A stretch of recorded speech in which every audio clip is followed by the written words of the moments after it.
Hey there, welcome to LSAT Demon Daily. I am Erik. I am a recent addition to the LSAT Demons teaching corps. With me is one of the veterans of the teaching and tutor team at LSAT Demon, Francesca. How you doing today, Francesca?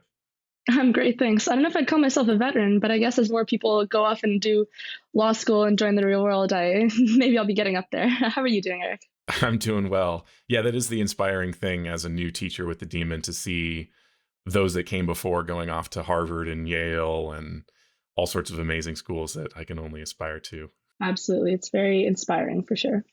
As a newer teacher with the Demon, I look to people like yourself for wisdom and advice.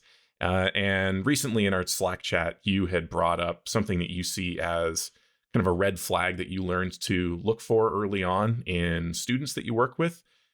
Yeah, absolutely.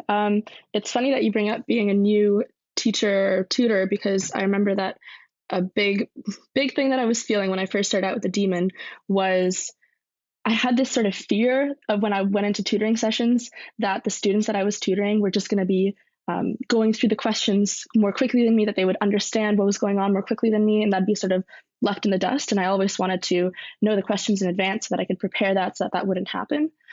But recently, I've been doing more a process of going through the questions where I'm seeing them for the first time myself, as well as the students.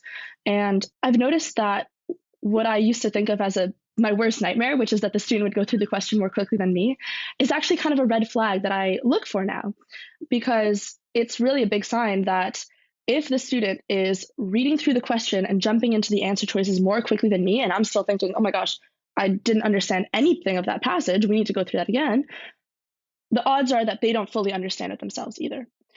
It's a common misconception to want to make up time on reading the passage or the stimulus or the rules or whatever it is more quickly, because you think that that's how you're going to get through more sections. But that is exactly how you blunder through sections and make errors that you didn't need to make. And you and I both know the key is really to spend more time on the passage, and speed is something that will come later on and in different parts of the test. For sure. And this is true of all of the sections, right? I mean, you're talking not just about LR, but also reading comp and logic games. I've only been teaching classes so far in logic games, but I generally in classes give enough time for the group to put together what I think is a solid diagram of worlds before getting to the questions, and just try to say, hey, I'm giving you the time to approach this setup, but really don't worry if you don't get to the questions.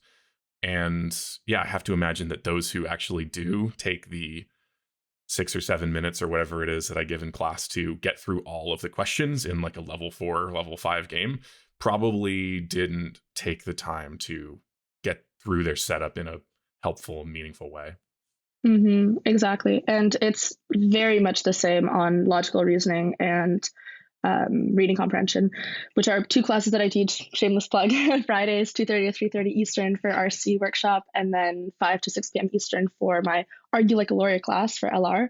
But in those classes, the approach that I really try to model and that I try to get students to practice and give them feedback on is to take the passages one sentence at a time. And it's like that classic saying, how do you eat an elephant? One bite at a time. That's what we're trying to do here. If you can't make sense of the sentences individually, if you can't sort of put them into your own words, make sense of them in common sense English, like the type of language that you would talk to a ninth grader with, then you're not going to understand them when they're put together. So when you see me reading very slowly and carefully through a passage and getting really into the weeds and coming up with my own examples, making up connections to different parts of the passage, that's the approach that we're going for here. And that's how you really push yourself into a higher score band. The people who are scoring in the high 170s, they're not doing so because they're reading really quickly. They're doing so because often they're reading more slowly, more carefully, and they've really taken the time over their study journey to nail down the process of being very accurate on every single question. And then when it comes to evaluating answer choices, they're able to do that much more quickly and effectively because they know what they're looking for. Mm-hmm. Now, when you spot this red flag in students who you work with, whether it's in a class or in a one-on-one setting, and you, let's say they finish the question faster than you would, how does that heart to heart with them go in talking about this? And do you find that there's resistance, or does it take people a long time to understand the point that, hey, you need to slow down? Like, is that a hard lesson for people to learn? Sometimes, but I think that the easiest way to break down that barrier is to just say, hold on a second, I did not understand anything of that passage. If I didn't understand it, I'm not sure how much you understood. Let's try to break it down together. Yeah, I think it's really powerful and useful for people who might be newer to their LSAT study to hear someone like yourself who has already been through the process of studying and already has an amazing LSAT score on record to come out and say, yeah, I struggle with this sometimes too. You know, if you're really reading for understanding, it's going to take a lot of focus and time. And I could admit that sometimes I get to the end of a passage or the end of a LR prompt and think, wait, what? I need to go over that again. So accepting that that's going to happen, just admitting that I didn't get that, I got to go over it again, and that will be worth the time it takes. I think that's crucial. Exactly. I couldn't agree more. The one other thing that I, along these lines, have, I think, spoken to a couple students about is just trusting that you're going to take the time that you need to understand and get things right. So I remember from when I was studying, I reached a point where there was maybe not an arrogance that I felt, but certainly a confidence in knowing that, hey, I'm good at this. If I run into a question that I'm struggling with and it feels like it's taking me a long time, I trust that I'm taking as long as I need to get this right. And that's going to pay off on the back end. So that is one of the things that I've tried to speak to students about, is just having that feeling of like trust in yourself that you're smart enough to get it. It might feel like it's taking a lot of time, but you're taking the time that is necessary, and that is what you have to do. Totally. It's trust in yourself and it's trust in the process. And I say this to students all the time when they say, I feel like I should be going faster. I always say, I don't care what you think you should be doing. I don't care where you think you should be at. I care about where you're at right now and how we can make this question make more sense to you right now. All right, one more question for you.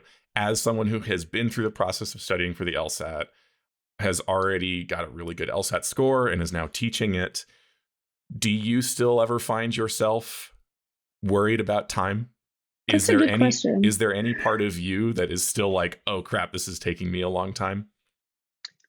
If I had to guess, I would say yes. I haven't done a timed section in a while, or like a full test, but putting myself in the situation, I'm sure that if I were faced with doing a timed section or I needed to perform under time conditions, yeah, there would be a voice in the back of my head saying, why can't you be doing this faster? Why can't you be going faster on this? But it's just a matter of training that voice to quiet down and say, hold on, that voice is not helping me. That voice is not helping me do better on this test. The only thing that's going to help me do better is to spend my energy not on thinking about the clock, not on thinking about, the little test anxieties that I have going on, and just thinking, what's in front of me and how can I make it make sense?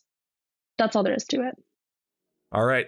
That's it for this episode. Email daily@lsatdemon.com if you'd like to ask us some questions or share some LSAT or law school admissions news. Thanks for listening.